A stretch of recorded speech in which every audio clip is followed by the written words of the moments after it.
வேப்பங்குச்சி வச்சு பல் விளக்குறோம் நாங்கள் 2 பேரும்.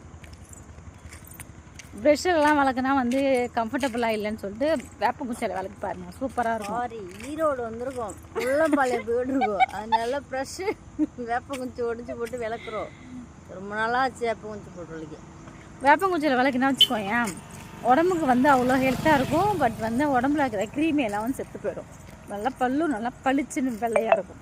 நீங்களும் ட்ரை பண்ணி பாருங்கள். வேப்பங்குச்சியில் மருத்துவ குணம் உடையது வேப்பங்குச்சி. பல்லு ஸ்ட்ராங்காக இருக்கும். எலும்பெல்லாம் லெக் பீஸ் எல்லாம் நல்லா ஸ்ட்ராங்காக கிடைக்கலாம். ஃபஸ்ட் டைம் வளர்க்குறவங்களுக்கு கஷ்டமாக இருக்கும். அதுக்கப்புறம் பழகிட்டோம்னா ஈஸியாக இருக்கும். ஃபஸ்ட் டைம் கிடைக்கிறப்போ வந்து கசக்கும். விளக்கணும்னு மோட்ரு ஓடுது. பம்பு செட்டில் குளிக்க போகிறாங்க. பம்பு செட்டில் கண்ணில் பார்த்து ரொம்ப வருஷம் ஆகுது. பம்பு செட்டு இல்லைம்மா, வாய்க்கால் தண்ணிமா. வாய்க்கால் குடிக்கலாமா ஒரு போட்டா? குளி போய் பக்கத்தில் சாக்கடை தண்ணி, பக்கத்தில் வாய்க்கால் தண்ணி ஓடுது. நீர் கட்டணும்.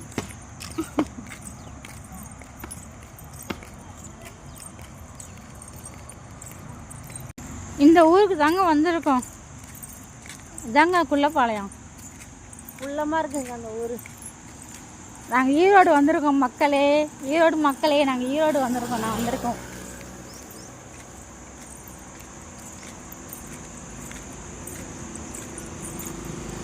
பண்ணிடுறேன் அப்படியே இப்படி வாய்க்கு எப்படி சும்மா பண்ணிட்டு அங்கேயே போகிறேன்.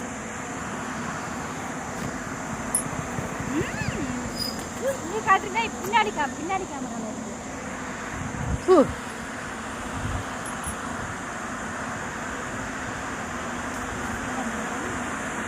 யார் அவன் சுட்டுக்காரனா?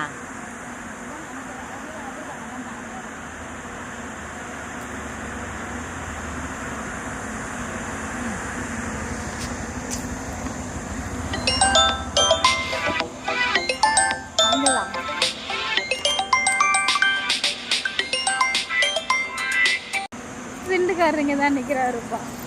வர சொல்லு. போயிட்டேன் நான். வா, மீன் எடுக்க போகிறாங்களா? கறி எடுக்க போகிறாங்களாம். சிண்டுக்கு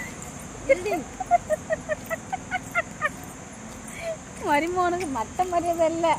என்ன நினச்சின்னு பேசின்னு இருக்கிற?